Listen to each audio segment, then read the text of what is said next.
Well, here it is, June. We're in the middle of abundance, probably our biggest harvesting month of the year. But be thinking ahead, what should you be doing now to extend your garden, your food garden? Welcome to the Row by Row Gardening Show, the best dadgum gardening show on the internet, where we talk about gardening, a little bit of cooking, and growing your own food. Now sit back and enjoy. Welcome everybody. I'm Greg. I'm Sheila. And thank you for joining us. Heck, man, we got stuff moving in. Oh, look here. This right here is just partial what we got coming in. And did we eat a meal last night? We did. And we didn't even have, but we had beans, we had okra tomatoes, and potatoes. We have potatoes every meal. Yeah, potatoes and squash now. So the beans, they just came in this week. And folks, I don't know why anybody else would want to grow another bean besides the Hoss Green Blaze. You sauteed these last night in the frying pan. Absolutely wonderful. Sauteed them with some olive oil, just barely.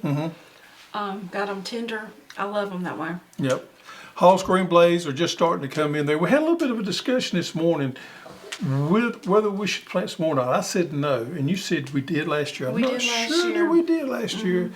But I think in the south it may be getting a little too warm now, but I think you definitely could grow these in the fall. And we plan on growing more in the fall. Okra, we cooked some okra on the grill. Man. That was one, I think I like it I agree. So what I did, hand me that right there and I'll show everybody what I did. So we just washed it, of course. Coated it in olive oil and put some salt on it. Some real salt. No, it's just some seasoning salt, I think. Garlic butter. Salt on it and placed it on the grill and let it grill that way and then picked it up and ate it that way. Wow. Yeah. And cucumbers, what kind are these? Those are the Hossinators. We've only got a little bit, maybe 5, 6 feet maybe, but we did trellis them. We did trellis them. So we get about 4 every day and eat them every night with tomatoes. Some balsamic vinegar. Yep. Gold Rush banana pepper are looking really good, and I will tell you what else. Our Hossinator, this is not the biggest. This is our Hossinator. No, that's not Hossinator. This is the Hossinator bell pepper. I'm making a mess on it. Tomatoes on it. Yeah, so our peppers are doing one for Hossinator bell peppers, our Gold Rush, which is, I'm really fond of this variety.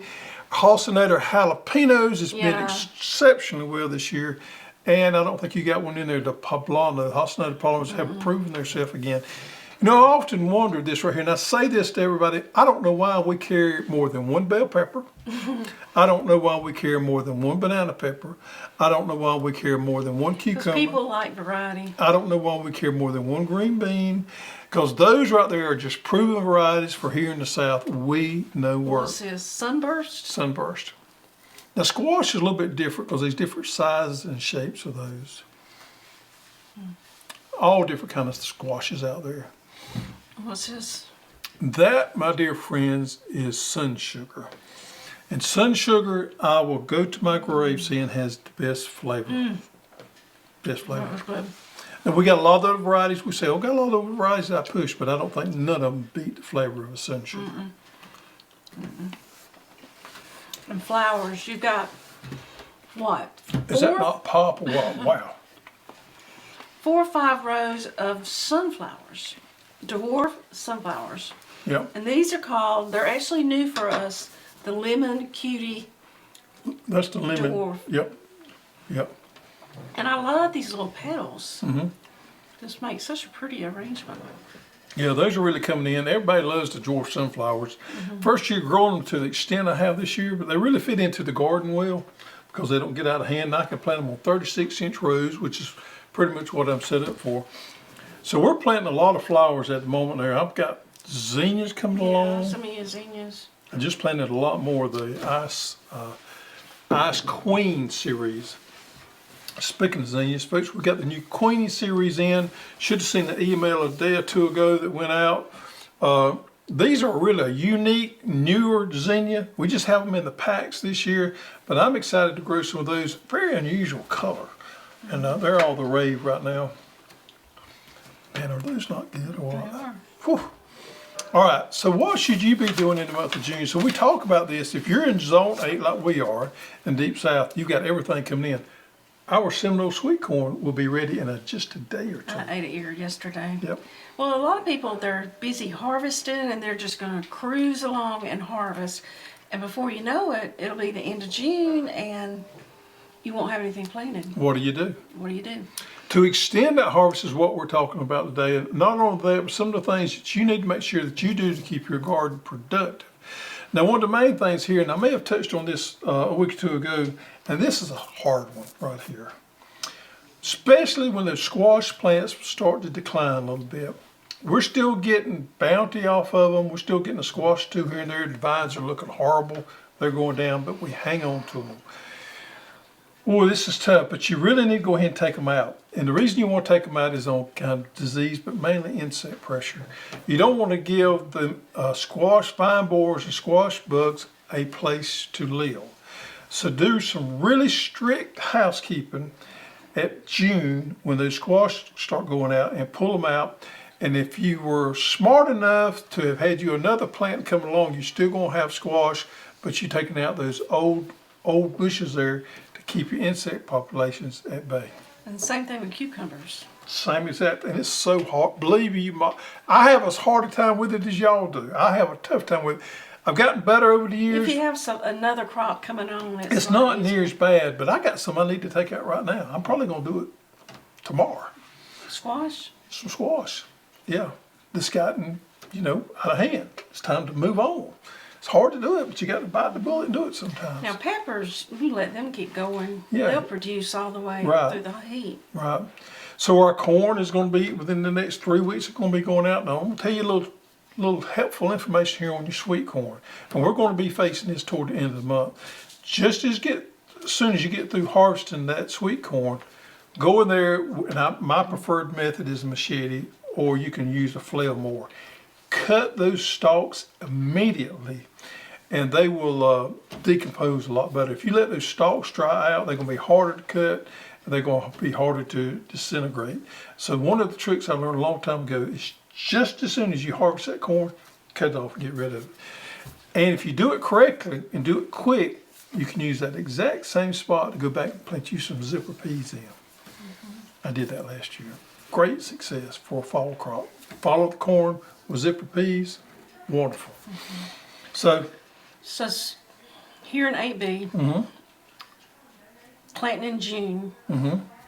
Flowers. We done went over flowers. You go all in on flowers because that's where I'm at. I'm all into flowers right now. Zinnias, sunflowers. Wildflower mixes, yeah, you can plant those now too. But zinnias specifically and sunflowers. Now you guys up north, y'all can play around with some stuff like calendula, stuff like that. Here in the deep south, it's not going to work out for us. But here you can plant marigolds. Marigolds, I forgot about marigolds, yeah. Celosia. Celosia, boy, I did miss out on that one. They love the heat. So celosia is a great one to plant now. Low maintenance, very drought tolerant. Another one is, we don't carry it, I don't think, is the bachelor buttons.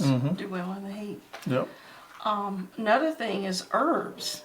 Your traditional cooking herbs you can grow all summer. Your basil, your oregano, your thyme, your tarragon. Keep all that planted. If you hadn't planted, get it planted, or maybe you plant your little backup spot over.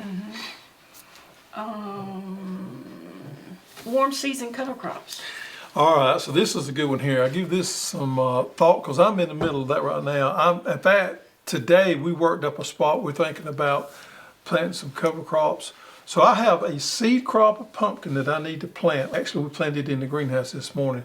So what I'm going to do in this Cherokee tan, I'm planting a seed crop this year of that. So I'm going to plant it, and I'm going to plant like 4 rows of it, and I'm going to plant 3 rows of sunflowers. The reason I'm going to do that is give some shade for those pumpkins. Now, normally speaking, we wouldn't plant a pumpkin this time of the year, but that Cherokee tan, I can grow off this time of the year because of its disease resistance, and it's fairly resistant to insects as well, but particularly its downy and powdery mildew resistance. So I can grow it off, but I'm going to use the sunflowers. Black oil? Black oil sunflowers to give it a little shade and give it something to run into. Companion planting. Companion planting. As much as I've talked against it, I'm going to do some of it. You're going to do it. And I'm going to take my other area out there that I'm not going to plant the pumpkins because this is about a 3/4 of an acre, and I'm going to use sunflowers on all the rest of it, black oil sunflowers. The reason I like black oil sunflowers is they love the heat, they tolerate the dry weather, they're good at scavenging the nutrients, keeping that nutrient cycle going, and the pollinators love them. The birds love them. Birds love them, and our neighbors love them. Yeah. So it's a win-win. So if you got a plot there, let's talk about, so maybe we've got a plot that's coming off quick, and we want to turn it or flip it for a fall planting. So we can't go with those long season cover crops in the summertime. You got a couple short season cover crops that you can use, and I'll tell you what they are. My very first favorite is buckwheat. Buckwheat is the fastest growing summer cover crop I believe we have. 5 weeks you could probably turn it back in. Great for pollinators. It is a good one. It's a fast growing, so it'll help shade out some of those summer weeds such as pigweed. So if you got let's just say you got, I don't know, you got a squash plot just leaving out now, and you know you're going to replant it in 8 weeks. Buckwheat is a good one. Another good one would be brown top millet. So to hold it over till you're ready for your fall planting. Yes, yes. Now there are some out there like I would not use sun hemp. I probably wouldn't use black oil sunflower. I would use the ones that's easy to extinguish and get rid of, and the ones that are fast growing: brown top millet, sorghum sudan grass, and buckwheat. Now for those areas that you got out there that you're not really concerned about planting a early fall crop in, the longer season cover crops that you can use would be sun hemp, which is a favorite of ours, black oil sunflower. Man, what's another one? Those are the two that comes to mind right there. Now those are going to be harder to get rid of. They offer a lot of other things.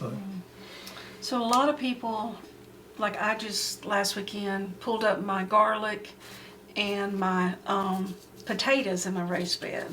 So I need to plant something Immediately back there. So what about okra? You can still plant okra out now. So what if you're limited room? What if you do have a raised bed like you do? The green fingers variety would be a perfect okra variety to go back in that plot behind your onions. And I'm thinking some Fort Hooks.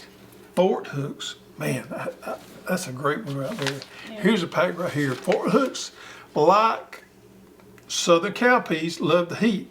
So you got plenty of time to get you a crop of Fort Hooks in. Fort Hooks in the early spring, we have a hard time getting them to come up. So this is a perfect time to plant Fort Hooks and get you some of those going. I would probably hold off at planting any pole variety of butter beans at this point. I think your bush variety would be the ones to go to now. Now later on into August, you can plant those pole varieties. So let's talk about how to find out if you have time to plant something. First, you need to find out if it's heat tolerant, if you can grow it. But if you want to see if you have enough time for it to reach maturity. Well, I think pretty much at this stage, everybody's going to have enough time to reach maturity, except for maybe some of those people way up north, maybe zone 4 or something like that. But let's look at just something. Oh, let's look at Hossinator pickling cucumber right here. 50 days to maturity. Got plenty of time. Now this should So produce. how do you figure that? Oh, we would go with our average frost date, which for us is November 22nd. You argue with me that it's the 17th, Yeah. but I think it's the 22nd of our average frost date, and you would back up from that 50 days. and then give you a couple weeks ahead of that. And then you want to add a couple of weeks to harvest. So what date would that be? That would be 50 days, and let's add 2 weeks to that, which is 14 days, so that would be 64 days, and add another, a week to harvest? So 64, 7, say just 70 days. So you would back this off 70 days from your first frost date in the fall. So you could actually plant those in September. Absolutely, and make a great harvest of them. So I don't know of anything that you would have a problem with, maybe roselle. Maybe it's too late to plant roselle right now. Well, it says on the packet, It's pushing it here in the deep south. 90 days to In maturity. zone 8 anyway. Yeah. Now, if you're down in Florida, you probably, and you're in zone 9, you probably get by with it. But zone 8, I mean, you're pushing it on the, Right. well, So if you're looking at something, especially for those up north, yeah. that their frost date is a lot earlier. Yeah, If let's you're look at jambalaya okra here. Okay, jambalaya okra is another 50 days to, this was not a good choice, but another 50. No, look at the, Green blaze, 55 days. Let's go with that. So the Hoss green blaze beans, if you plant this in fall, let's go with this again. November 22nd, 55 days to maturity. And that's from the time the seed goes into the ground, because we're direct seeding these right here. So 55 days, we're going to add 2 weeks to it. So that's 14 to 55 is what? 79, 14 to 55 would be 65, 74. 74. 74. Math was not your strong suit, was it? No, 74 days, we're going to add you it. shouldn't do that later. We're going to add another week to it, so let's give it 80 days. So you got 80 days, so pull that back from November 22nd. What's that, 3 months roughly? Roughly. So October, September, August. You need to plant these in August. Well, we'll get in August. We'll go with that more in detail there. Yeah, it's going to take longer than the days you have, especially for those up north that have the shorter Yeah, summer. yeah. It's not worth the risk. Down here in Deep South, I think we can get anything. The biggest problem you're going to have to worry about is heat going into July and August. So there's going to be some things there, like this right here, I would hold off Yeah, how many days is on that? 55 Hoss green blaze. And if there's not a better heat tolerant being out there than this, and I would probably still hold off for a fall planting of that right there. But I think you can still get summer squash in, easy. Just keep an eye on the insects, keep them sprayed. Cucumbers, you still get some more of those Another round in. of okra? Oh yeah, several more rounds of okra, yeah. Get all those in. And you know, for some of you guys on up in Zone 7, you could probably still get some winter squash in. I've got some winter squash in, but I don't think we would grow a fall crop of winter squash this year. I've done it before, it didn't work out real good. Specific pumpkin varieties I can get by with, but that's about it. All right. So just because it's June and your garden's giving up a lot of things, be thinking ahead of how you're going to extend your harvest and how you're also going to plant those cover crops, keep Because that you wanna mixture keep- cycle going. You want to keep something in that soil. You do, but think about all that fertilizer that you use for that bell pepper or that squash. If you plant a cover crop out there and you keep that nutrient cycle going, you're going to be able to reuse all those nutrients instead of just letting them go It leach keeps your out the soil. weeds down. Keeps your weeds down. Not only that, but think about nematode population. It helps those, helps with your insects, helps with disease, helps with a whole host of everything when you start thinking about backyard vegetable gardening. And everybody getting ready to preserve. Yeah, we need to do a preserving show here Yeah, quick. we are in a couple of weeks. Yep. I think next week we're going to talk about harvesting. And then the next week about preserving. Preserving, it'll be time. I can't wait for some more pickles. Okay, I put some in the crop fermenting yesterday. Yep. I started some. All right, so let's look at Garden Spotlight. And Garden Spot, I'm gonna let you pronounce his name. Howard Purcell from Tatum, Texas. Tatum's was my maiden name. I understand. I always see, he orders a lot from us, and I see that address come across, and it just kind of jumps out at me because that's my Yeah. maiden name. So he's got corn and sunflowers growing his corn. Isn't that cool? Yep. He's in Zone 8, and he has Silver Queen corn, Hoss Green Blaze beans. Let me get to, hold on a minute here. Let's get to the sunflowers first. Y'all, if y'all not growing sunflowers in your garden, you just gotta do it, okay? Just makes you happy. You just gotta do it. Here's the Hoss Green Blaze. Man, ain't those things pretty? Yep. And some more of those beautiful sunflowers. He grows them on the edge of the garden. I like that idea. He got companion plants. And he's got assorted peppers Marigolds. and assorted tomatoes. Yep. Thank you, Howard. Zone 8, Tatum, Texas. Tatum, Texas. All right. He grew Silver Queen corn too this year. It's interesting. Old goat drawing. So somewhere on the set here, y'all, is the old goat. I don't even know where it's at today. It's on the set. He moves around from place to place. So if you find the old goat on the set today, put it in the comments below. We'll choose a winner next week. He's a little antsy. He He's can't a little be still. he can't be still. He gets into everything. So last week's winner is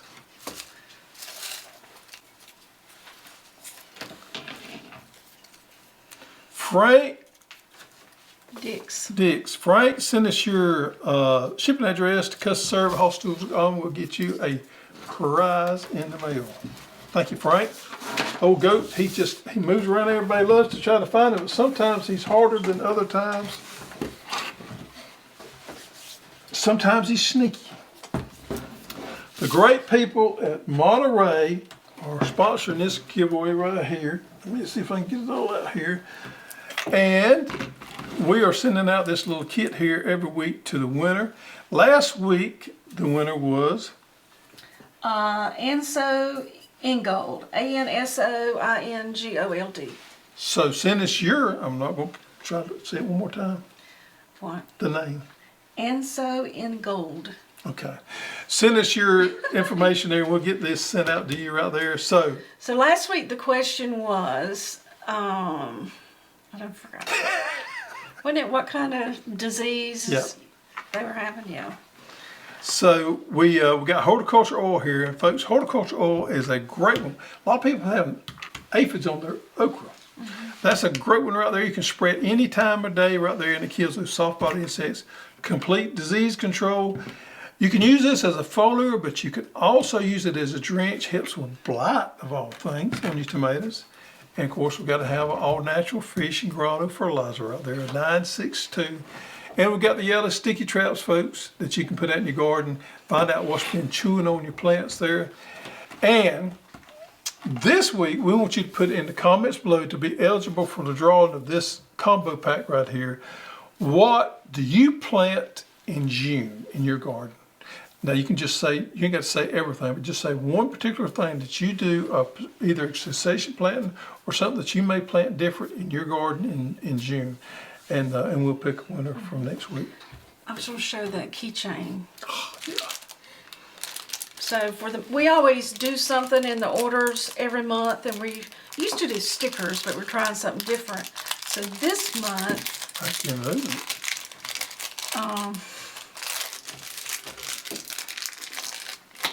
It's in a good packet. Let me use my knife here, Sheila. Big old knife. Don't catch that. I've been tooting with these So if you place an order in June while supplies last, and I think we have plenty of them. And it's wrapped really well. Is a Get Dirty keychain. Mm-hmm. Yep, been tooting one for a while now. I think we've had these in about 3 months. Kind of cute. It's cute. So we got one more thing. Go ahead. You want to talk about that? Yes, I do. That's what I was going to talk about. So we got Father's Day quickly coming up. We're doing something special this year for Father's Day. So we have the single wheel hoe, we have the double wheel hoe, and we have the high art wheel hoe, 10% off for Father's Day. It starts June the 9th, which is this Friday, until Friday, June the 16th. 10% off, folks. It's online only. Yep. So we know that he would appreciate that as a gift. Now it's going to be a little bit pricey for a Father's Day gift, but I guarantee you it'll be worth it. All right, folks, thank you for joining us. Get out there and enjoy the great outdoors, what God's given us. Look at the bounty He's given us right there. We appreciate it. We feel blessed. We hope you do too.